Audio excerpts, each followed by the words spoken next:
ইলিশ মাছ যেদিন এভাবে রান্না করি সেদিন তো ভাতের চাল একটু বাড়িয়ে দিতে হয়। এটা তো স্বাদে গন্ধে অতুলনীয়। এটা তো ইলিশ মাছের পয়সা উসুল একটা রেসিপি বলা যেতে পারে। আর এই রেসিপিটি আমি যতবারই যাকে যাকে তৈরি করে খাইয়েছি সবাই অনেক বেশি প্রশংসা করেছে। ভিডিওটা দেখতে থাকেন, আশা করি আপনাদেরও ভালো লাগবে। তাই কিন্তু রেসিপি শেয়ার করে রেখে দিতে পারেন, এতে করে যখন আপনি রান্না করবেন তখন কিন্তু একটুখানি দেখে নিতে পারবেন। আর একটা লাইক দিয়ে পেজ ফলো করে পাশে থাকবেন। আজকের রান্নার জন্য আমি 4 পিস ইলিশ মাছ নিয়েছি, আর এই মাছটা অনেক বড় ছিল, তাই কিন্তু আমি মাঝখান থেকে কেটে পেটির মাছ আর পিঠের মাছ আলাদা করে নিয়েছি। তো এখন এর মধ্যে স্বাদমতো লবণ আর আধা চা চামচ পরিমাণ হলুদ দিয়ে খুব সুন্দর করে হাত দিয়ে মেখে নেব। এবার এটা ঢাকনা দিয়ে ঢেকে 10-15 মিনিটের জন্য রেস্টে রেখে দেব। আর এদিকে একটা স্পেশাল মশলা তৈরি করে নেব। একটা ব্লেন্ডার জারে দিয়ে দেব 1 টেবিল চামচ পরিমাণ লাল সরিষা, সাথে দিয়ে দেব 1 চা চামচ পরিমাণ হলুদ সরিষা, সেই সাথে দিয়ে দেব 7-8টা কাজু বাদাম, আর দিয়ে দেব 2টা কাঁচা পাকা মরিচ। তারপর সামান্য একটু পানি দিয়ে বেশ ভালোভাবে মিহি করে ব্লেন্ড করে নেব। আচ্ছা, এখানে কিন্তু সরিষাগুলো আমি বেশ ভালোভাবে আগেই ধুয়ে রোদে শুকিয়ে রেখেছিলাম, তাই আর আমি সরিষাটা না ধুয়েই সরাসরি ব্লেন্ড করে নিয়েছি। তো এখন একটা মিক্সিং বোলে এই যে মিশ্রণটা আছে সেটা দিয়ে দেব। আর এই রেসিপিতে যদি কাজু বাদাম দিয়ে এটা করা হয়, খেতে তো অসম্ভব ভালো লাগে, আর গ্রেভিটা একেবারে ক্রিমি ক্রিমি হয়। তারপর আবারও ওই ব্লেন্ডার জারে দিয়ে দেব হচ্ছে 2টা পেঁয়াজ কুচি। তারপর আরও একটু পানি দিয়ে খুব সুন্দর করে ব্লেন্ড করে নেব। এখন এর মধ্যে দিয়ে দেবো স্বাদমতো লবণ, আর দিয়ে দেবো আধা চা চামচ পরিমাণ হলুদ গুঁড়া, তার সাথে দিয়ে দেবো 1 চা চামচ পরিমাণ শুকনো মরিচের গুঁড়া, আরও দিয়ে দেবো 2 টেবিল চামচ পরিমাণ সরিষার তেল। এই রেসিপিতে কিন্তু সরিষার তেলটাই দেওয়ার চেষ্টা করবেন, এতে করে কিন্তু টেস্টটা অনেক ভালো আসে। তারপর হাত দিয়ে খুব ভালোভাবে মশলাটা মেখে নেব। তারপর একটা একটা মাছ দিয়ে এই মশলাটার সাথে খুব সুন্দর করে মেখে নিতে হবে। আচ্ছা, অনেকেই আছেন পেঁয়াজ দিতে চান না ইলিশ মাছে, বলেন স্বাদ নষ্ট হয়ে যায়। আমরা যারা বাংলাদেশে থাকি আমার তো মনে হয় প্রায় সবাই ইলিশ মাছে পেঁয়াজ দিয়ে খেতেই বেশি পছন্দ করেন। আমার কাছেও ঠিক তাই। আমার তো মনে হয় পেঁয়াজ দিয়ে রান্না করলে স্বাদ গন্ধ দুটোই খুব ভালো থাকে, আর গ্রেভিটাও বেশ ঘন ঘন হয়, খেতেও অনেক বেশি ভালো লাগে। আচ্ছা, কালো জিরার ফ্লেভার তো অনেক বেশি স্ট্রং। কালো জিরা দিয়ে যখন ইলিশ মাছ রান্না করা হয়, তাতে কি ইলিশ মাছের গন্ধ একেবারেই নষ্ট হয়ে যায়? কখনোই না, বরং আরও বেশি ভালো লাগে খেতে। ঠিক ওরকমই কিন্তু পেঁয়াজ দিয়ে রান্না করলেও খেতে অনেক বেশি ভালো লাগে। আচ্ছা, আপনাদের সাথে কথা বলতে বলতে কিন্তু আমি মাছটা মেখে নিয়ে তারপরে আমি একটা স্টিলের পাত্রে দিয়ে দিলাম। তারপর উপর থেকে কিন্তু ওই যে বাকি মশলাটা ছিল সেটা দিয়েছি, সাথে দিয়ে দিলাম হচ্ছে 5টা কাঁচা পাকা মরিচ, এতে করে ঘ্রাণটা অনেক সুন্দর আসে। তারপর উপর দিয়ে আরও 1 চা চামচ পরিমাণ সরিষার তেল দিয়ে দেব। এবার ঢাকনা দিয়ে ঢেকে দেব। এবার এটা ভাপিয়ে নেওয়ার জন্য চুলায় একটা পাত্রে বেশ খানিকটা পানি গরম করে নিয়েছি। এখন এর উপরে একটা টিস্যু পেপার দিয়ে তার উপরে ওই যে আমি স্টিলের ঢাকনাটা দিয়ে 30 মিনিট মতো ভাপিয়ে নিয়েছি। তো এই 25 থেকে 30 মিনিট মতো ভাপিয়ে নিলেই কিন্তু মাছটা একেবারেই সুসিদ্ধ হয়ে যায়। আর নিশ্চয়ই দেখেই বুঝতে পারছেন আমার মাছটা কতটা সুন্দর আর লোভনীয় দেখাচ্ছে। আচ্ছা, এটা এখন আপনাদের সাথে আমি পরিবেশন করে শেয়ার করছি। এটার ঘ্রাণ এত ভালো আসে, 2-4 বাড়ি থেকেও কিন্তু এর ঘ্রাণ পাওয়া যায়। আর এটা রান্না করার পরে গরম ভাতের সাথে না খেয়ে কোনো প্রকার উপায়ই থাকে না।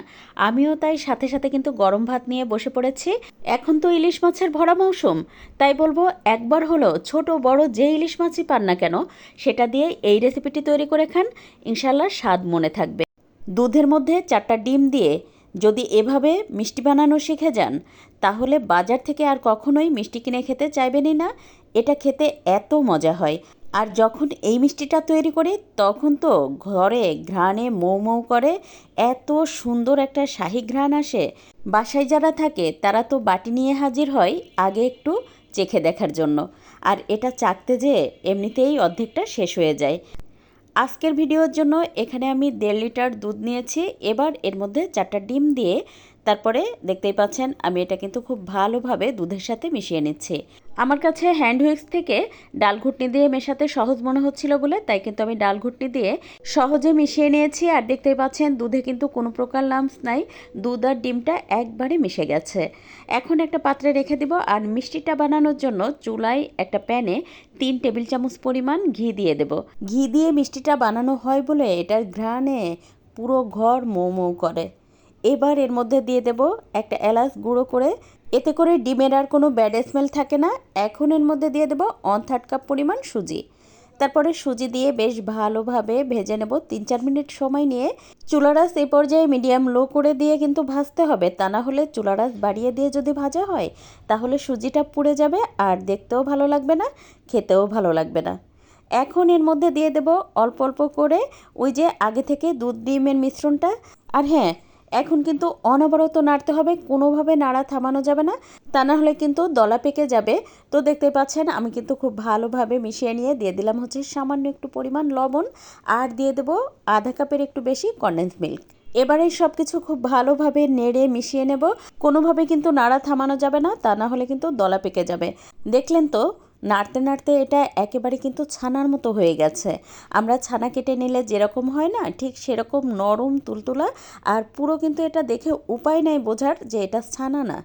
তো এটা একটু সুন্দর কালার করার জন্য সামান্য একটুখানি ফুড কালার দিয়ে দিলাম। এটা একেবারেই অপশনাল, যদি আপনার ইচ্ছে না হয় তাহলে দেওয়ার কোনো দরকার নাই। তারপর কিন্তু আবারও নেড়ে মিশিয়ে নিয়ে দিয়ে দেবো হচ্ছে আধা কাপ পরিমাণ গুঁড়া দুধ। আর গুঁড়া দুধ দিলে যে এই মিষ্টিটার টেস্টটা কী যে অপূর্ব আসে। আচ্ছা, কনডেন্স মিল্কের পরিবর্তে আপনি কিন্তু চাইলে এখানে আপনার পছন্দ মতো মিষ্টি দিয়ে দিতে পারেন। এই আধা কাপ পরিমাণ চিনি দিয়ে দিলেই হবে। আমি যেহেতু কনডেন্স মিল্ক দিয়েছি তাই কিন্তু আমি আর চিনি দিইনি, ওই কনডেন্স মিল্কের মিষ্টিতেই মিষ্টিটা হয়ে যাবে। তো বেশ খানিকটা সময় আমার এই মিষ্টিটা নেড়ে মিশিয়ে নেওয়ার পরে এখন এর মধ্যে দিয়ে দেবো কাজু বাদাম আর কাঠবাদাম কুচি করে। তো তারপরে দেখতেই পাচ্ছেন আমি কিন্তু এটা আরও খানিকটা সময় নেড়ে নিয়েছি, একদমই কিন্তু পানি নাই। যখন এটা একেবারে শুকিয়ে গেছে তখন এর মধ্যে আরও 1 টেবিল চামচ পরিমাণ ঘি দিয়ে দেব। ঘি দিয়ে আরও 3-4 মিনিট সময় নিয়ে এটা খুব সুন্দর করে রান্না করে নেব। আর যখন প্যানের গা ছেড়ে ছেড়ে আসবে তখন নামিয়ে একটা পাত্রে রেখে সমান করে দিব। আচ্ছা, যে পাত্রে আপনি এই যে মিষ্টিটা তৈরি করবেন সেই পাত্রে চাইলে সামান্য একটু ঘি ব্রাশ করে নিতে পারেন, এতে করে মিষ্টিটা সহজে উঠবে। এবার উপর থেকে আরও একটু বাদাম কুচি ছড়িয়ে দেব, এতে করে দেখতেও সুন্দর দেখায়, আর যখন দাঁতের নিচে বাদামটা পড়ে খেতেও অনেক ভালো লাগে। দেখতেই পাচ্ছেন বাদামটা দেওয়ার পরে আমি একটুখানি চেপে চেপে বসিয়ে দিচ্ছি যেন বাদামটা খুলে না আসে। এবার এটা একটু ঠান্ডা হওয়া পর্যন্ত অপেক্ষা করব, তারপরে কেটে নেব। তো এই 20-30 মিনিট অপেক্ষা করার পরে কিন্তু এটা পুরোপুরি ঠান্ডা হয়ে গেছে। এবার তো এটা কেটে আপনাদের সাথে শেয়ার করছি। আর এটা যদি গরম অবস্থায় কাটতে যান তাহলে কিন্তু এটা অনেক বেশি নরম থাকে, আর কাটতে যাওয়ার সময় কিন্তু এটা ভেঙে যাবে বা খুলে যাবে। আপনি চাইলে কিন্তু এই মিষ্টিটা গোল গোল করেও বানাতে পারেন, অথবা যে কোনো কুকি কাটার দিয়েও কেটে নিতে পারেন। আর এটা আপনি যাকে খাওয়াবেন বিশ্বাস করেন কোনোভাবেই এটা বোঝার উপায় নাই যে এটা আপনি দুধ আর ডিম দিয়ে তৈরি করেছেন। কাউকে যদি আপনি বলেও দেন তাহলেও বিশ্বাস করাতে পারবেন না যে এটা ছানার তৈরি না।